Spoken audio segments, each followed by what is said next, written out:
भारत के यशस्वी प्रधानमंत्री आदरणीय श्री नरेंद्र मोदी जी, मंचासीन सभी वरिष्ठ मंत्रीगण, यहाँ उपस्थित हमारे भारत सरकार के मंत्रीगण, संसदीय बोर्ड के सभी वरिष्ठ सदस्यगण और हमारे पत्रकार मित्रों, आज इस संकल्प पत्र के लॉन्चिंग के अवसर पर हम सब लोग यहाँ एकत्र आए हैं और इस कार्यक्रम में हम सबको आदरणीय प्रधानमंत्री जी का संबोधन सुनने को मिलेगा और संकल्प पत्र अगले 2024 से हम किस प्रकार से देश की सेवा प्रधानमंत्री मोदी जी के नेतृत्व में करेंगे, इसके बारे में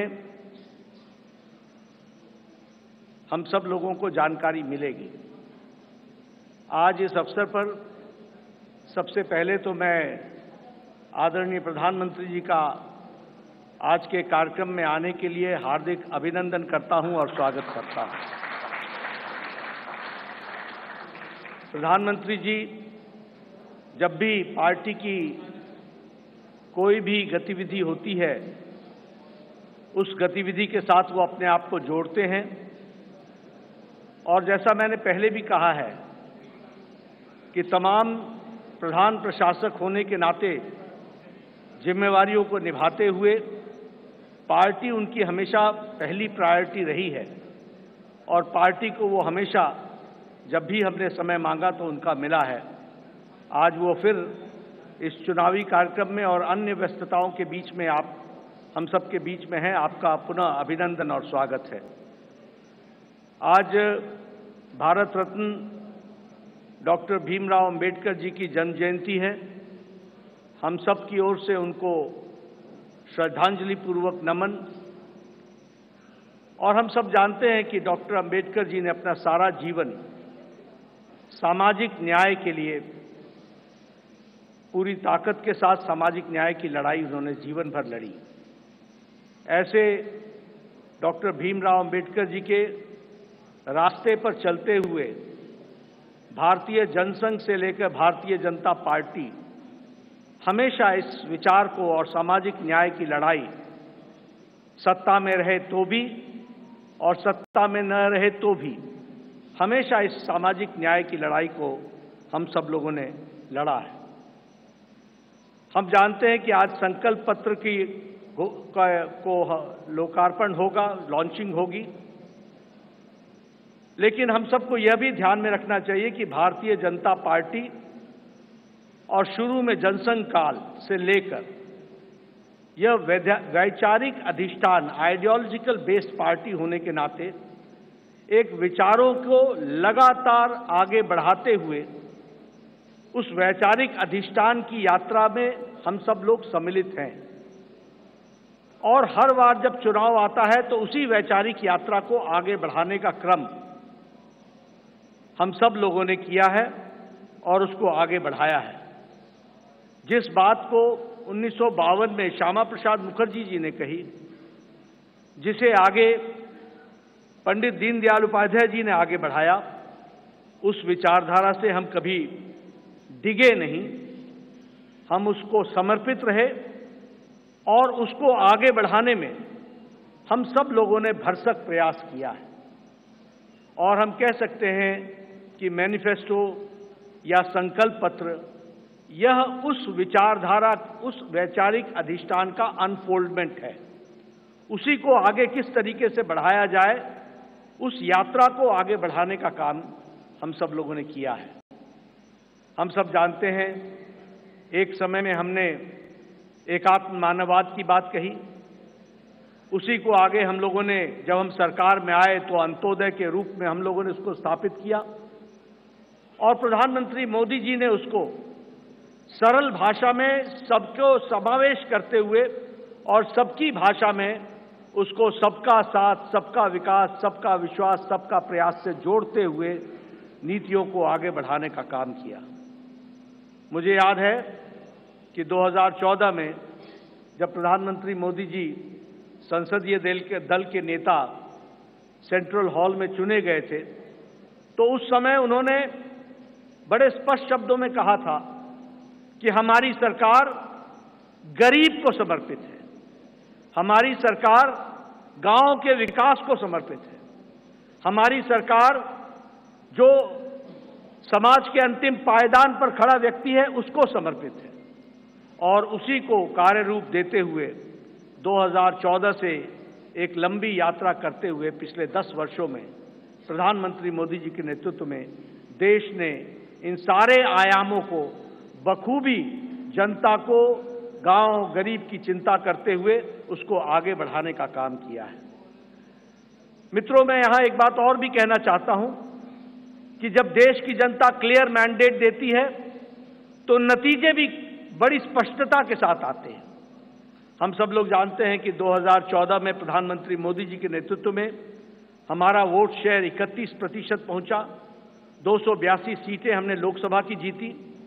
और 2019 में प्रधानमंत्री मोदी जी के नेतृत्व में हमने अपना ही रिकॉर्ड तोड़ा और हमारा वोट शेयर 37.3% तक पहुंचा और हमारा वो सीट शेयर 303 सीटें हम लोगों ने लोकसभा में जीती। हम ये कह सकते हैं कि इस क्लियर मैंडेट को प्रधानमंत्री मोदी जी ने गांव के लिए, गरीब के लिए, वंचित के लिए, दलित के लिए, हमारी महिलाओं के लिए, हमारे युवाओं के लिए, हमारे किसान भाइयों के लिए और हमारे वंचित भाइयों के लिए उनको समर्पित किया। और उसी तरीके से अगर मैं गांव की बात करूं तो आज गांव, मैं यहां प्रधानमंत्री जी थोड़ा समय जरूर लेना चाहूंगा, लेकिन मुझे याद है 1993 में मैं पहली बार विधायक बना था। उस समय हमें अपने विधानसभा क्षेत्र में लगभग 90% के गांवों को घूमने के लिए पैदल जाना पड़ता था। आज हम कह सकते हैं कि ग्रामीण सड़क 3,80,000 किलोमीटर की ग्रामीण सड़कें बनी हैं, ऑल वेदर रोड बना और ऑल वेदर रोड के माध्यम से पक्की सड़कें बनी। आज हमारे इलाकों में कोई ऐसा गांव नहीं रहा जहां हम पक्की सड़क से पहुंच नहीं सकते हैं। यह बदलता भारत की तस्वीर हमने देखी है। उसी तरीके से अभी 60,000 नए गांवों को पक्की सड़कों से जोड़ने का काम हुआ है और ऑल वेदर रोड्स बनी है। कभी हमने कल्पना नहीं की थी कि गांव का सशक्तिकरण होगा, कभी गांव में भी कोई ऑप्टिकल फाइबर पहुंचेगा, लेकिन आज मुझे खुशी है कि आपके नेतृत्व में 2 लाख पंचायतों को आपके नेतृत्व में ऑप्टिकल फाइबर से जोड़ दिया गया है और उनको भी इंटरनेट फैसिलिटीज के साथ जोड़ा गया है। गरीब कल्याण की बात करें तो एक समय में यह असंभव सी बात लगती थी कि हम गरीब तक अन्न पहुंचा सकेंगे, लेकिन आपने त्रासदी में भी अवसर ढूंढ करके प्रधानमंत्री गरीब कल्याण अन्न योजना की स्कीम को आगे बढ़ाया। 80 करोड़ की जनता को या तो 5 किलो गेहूं या 5 किलो चावल या 1 किलो दाल ये देने की व्यवस्था की। आज उसके कारण हम ये कह सकते हैं कि लगभग 25 करोड़ लोग, भारत की आबादी आज गरीबी की रेखा से ऊपर उठ करके अबव पॉवर्टी लाइन में आ गई, बिलो पॉवर्टी लाइन से निकल गई। ये भी हमारे ध्यान में। और इंटरनेशनल मॉनिटरी फंड के अनुसार अति गरीबी भारत में अब 1% से भी कम हो गई है, 0.08%, 7% पर लाकर के खड़ा किया है। उसी तरीके से आवास योजना मैं यहां बार बार सुनाता हूं और मुझे वो बार बार इच्छा भी होती है बताने की, क्योंकि वो धरातल की सच्चाई थी। एक समय में हमारे यहां हमारा ब्लॉक डेवलपमेंट ऑफिसर आके बताता था कि एमएलए साहब आपके यहां एक पंचायत में 2 इंदिरा आवास योजना मिली है, 2, अब बताओ इसको किसको दें। और मेरे लिए प्रश्न उठता था कि ये किसको दें, क्योंकि एक अनार 100 बीमार मैं किसको दूंगा। मैं बीडीओ साहब को कहता था कि आप ही तय करो कौन से मापदंड पर आप दे सकते हो। लेकिन आज 4 करोड़ प्रधानमंत्री आवास योजना में पक्के घर बन गए और आगे भी इस कार्य को आगे जारी रखा गया है। उसी तरीके से महिलाओं की चिंता की बात करें, आज जनधन खाते में 50 करोड़ में से 55.5% जनधन खाते महिलाओं के नाम पर खाते खुले हैं, यानी महिलाओं का सशक्तिकरण हुआ। ये भी हमें ध्यान में रखना चाहिए।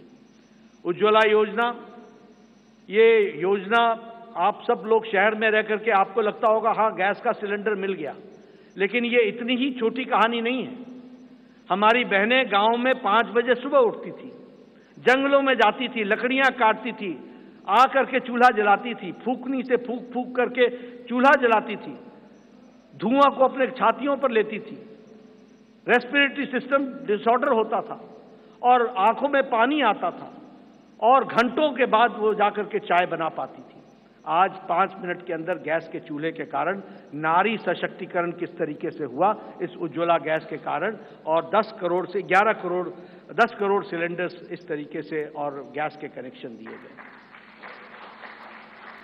सबसे बड़ी बात है, मुझे याद है, मैं बताना चाहूंगा, जब मैं छोटा था और जब मैं कभी भ्रमण पर सुबह सुबह निकलता था तो मैं देखता था कि गांव की बहनें झुंड के झुंड सिर्फ अपने दैनिक नित्य क्रम के लिए नेशनल हाईवे से होते हुए गांव और खुले में उनको शौच जाना पड़ता था। दैनिक जीवन में अपने इस तरीके का जीवन देखती थी। सूर्योदय और सूर्यास्त का इंतजार करना पड़ता था। आज 11 करोड़ इज्जत घर बनाकर 11 करोड़ बहनों को इज्जत देने का काम और life with dignity, human dignity, women dignity, इसकी चिंता अगर हुई तो वो प्रधानमंत्री मोदी जी के नेतृत्व में हुई है, वो भी हम सबके ध्यान में है। जैसा मैंने कहा, आज हमारा वैचारिक अधिष्ठान क्लियर मैंडेट के क्लियर रिजल्ट्स होते हैं और क्लियर मैंडेट आपने दिया, उसका क्लियर नतीजा निकला और वह नतीजा ये है, हमने 1951-52 में कहा एक देश में 2 निशान, 2 विधान, 2 प्रधान नहीं चलेंगे। हम 1951-52 से ये बात कह रहे थे, लेकिन आपने क्लियर मैंडेट दिया और 2019 के 6 अगस्त को धारा 370 को एब्रोगेट कर दिया गया, धाराशाही कर दिया गया। प्रधानमंत्री मोदी जी की इच्छा शक्ति ने उस कार्य को पूरा किया। मुझे याद है कि पालमपुर का प्रस्ताव पारित हुआ था कि हम राम मंदिर बनाने के रास्ते को प्रशस्त करेंगे। ये पालमपुर का रेजोल्यूशन था और पालमपुर के रेजोल्यूशन से लंबी यात्रा हमने की और हमने वो भी दिन देखे जब कांग्रेस के वकील खड़े होकर के न्यायिक प्रक्रिया को रोकने का प्रयास करते थे और ये कहते थे कि इससे भारतीय जनता पार्टी को फायदा होगा। उनको देश की चिंता नहीं थी, उनको रामलला की चिंता नहीं थी, उनको भारत की संस्कृति और गौरव की चिंता नहीं थी। वह वोट बैंक की राजनीति करने वाले लोग उसमें अड़ंगे लगाते रहे, अटकाते रहे, लटकाते रहे, भटकाते रहे। लेकिन प्रधानमंत्री मोदी जी के नेतृत्व में वह रास्ता प्रशस्त हुआ और भव्य राम मंदिर 22 जनवरी को आपके कर कमलों के द्वारा वह आज रामलला वहां विराजमान है और उनका प्राण प्रतिष्ठा आपके 10 दिन के अथक कार्यक्रम और अनुष्ठान के बाद आपके कर कमलों द्वारा हुआ, वो भी हम लोगों ने देखा है। ट्रिपल तलाक, 3 तलाक, कोई सोचता नहीं था कि इस विषय को टच करेंगे, कोई इस विषय पर चर्चा भी करेंगे।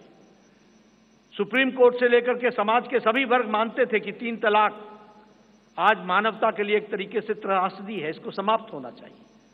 लेकिन यह इच्छा शक्ति, दृढ़ इच्छा शक्ति प्रधानमंत्री मोदी जी ने दिखाई और आपके क्लियर मैंडेट ने इस ताकत को प्रधानमंत्री मोदी जी को करने की इच्छा शक्ति दी और आज ट्रिपल तलाक से हम बहनों को, हमारे मुस्लिम बहनों को हम लोगों ने आज़ाद किया, यह भी हम सब लोगों ने देखा है। उसी तरीके से 30 साल से राजनीतिक कारणों से नारी शक्ति वंदन और महिलाओं का रिजर्वेशन पर राजनीति होती रही फॉर 30 इयर्स, 30 साल कोई कुछ नहीं हुआ। लेकिन प्रधानमंत्री मोदी जी की फिर से इच्छा शक्ति और आप सबका सहयोग 30 साल से जो कार्य नहीं हुआ वो 3 दिन के अंदर प्रधानमंत्री मोदी जी ने नारी शक्ति वंदन विधेयक को पारित करके, और अगली बार लोकसभा में 2029 में हम 33% सांसद हमारी महिलाएं बहनें होंगी, यह भी हम देखने वाले हैं। इस तरीके से कार्य मैं मजबूत नेतृत्व का एक प्रमाण और एक विषय जरूर आपसे चर्चा करना चाहूंगा। ये कोविड जब आया तो शायद ये शताब्दी का सबसे बड़ा पेंडेमिक था। दुनिया नहीं जानती थी कि इस पेंडेमिक से कैसे लड़ा जाएगा। दुनिया के नेतृत्व भी नहीं जानता था कि इस पेंडेमिक से कैसे लड़ा जाएगा।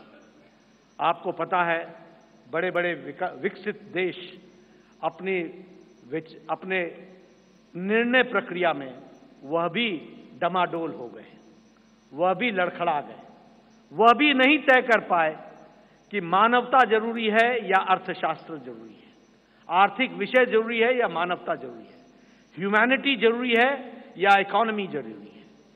और बहुत से देश, विकसित देश, लॉकडाउन लगाएं कि नहीं लगाएं, लगाएं कि नहीं लगाएं, इस बीच में वो पेंडुलम की तरह डोलते रहे।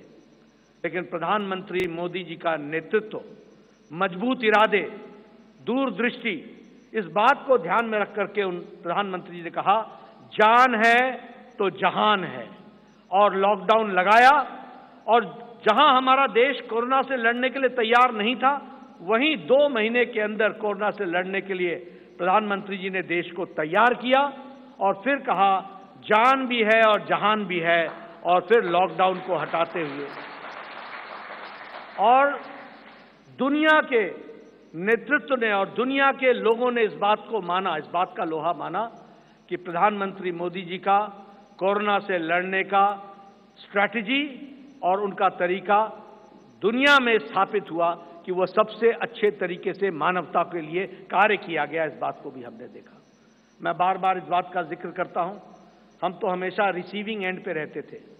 इस देश में ट्यूबरक्लोसिस की दवा 25 साल बाद आई, कोई दवा 28 साल बाद आई, टेटनस की दवा 30 साल बाद आई, जापानीज इंसेफ्लाइटिस की दवा यहां 100 साल बाद आई।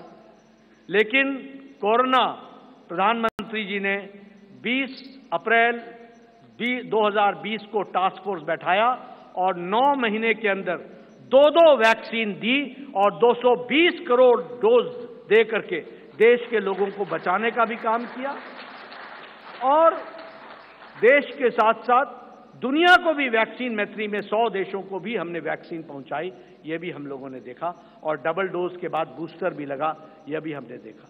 मैं यहां यह भी बता देना चाहता हूं कि यह सबसे तीव्र गति से चलने वाला वैक्सीनेशन प्रोग्राम था। 220 करोड़ की जनता को डबल डोज लगाना, यह सबसे तीव्र गति और डिजिटली इसको सपोर्टेड प्रोग्राम रहा, यह भी हमने देखा।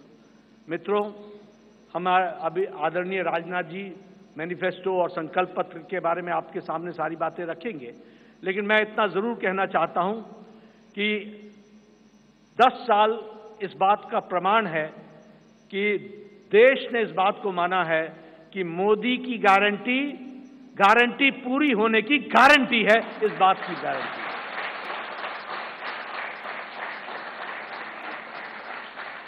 और यहां मैं स्वास्थ्य से जरूर जुड़ा हुआ विषय जरूर कहूंगा। मैं जब स्वास्थ्य मंत्री प्रधानमंत्री मोदी जी ने बनाया 2014 में, और जब मैं वर्ल्ड हेल्थ असेंबली में गया तो वहां हमारे बारे में ऐसा सोचा जाता था कि ये one of the following countries हैं, ये फॉलो करने वाले देश हैं। और उस समय बात चल रही थी यूनिवर्सल हेल्थ कवरेज की, यूएचसी की बातचीत चल रही थी।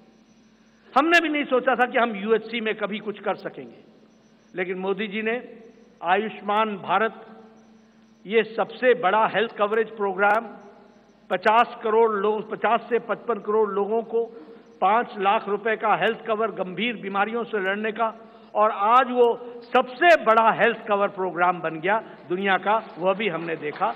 और उसके अगली बार जब मैं वर्ल्ड हेल्थ असेंबली में गया तो सब ने कहा please tell us something about Ayushman Bharat.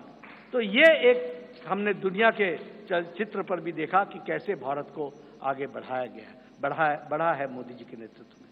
इसलिए मैं एक बात फिर कहूंगा कि आज जो संकल्प पत्र आदरणीय प्रधानमंत्री मोदी जी जिसके बारे में जिनका हमें संबोधन मिलेगा, वह एक लंबी छलांग भारत को, विकसित भारत को पूरा करने में अपना पूरा योगदान करेगा, यही मुझे पूरा विश्वास है। इन्हीं शब्दों के साथ मैं पुनः प्रधानमंत्री जी का और आप सबका धन्यवाद करता हूं कि आप सब लोग इस कार्यक्रम में शामिल हुए। धन्यवाद।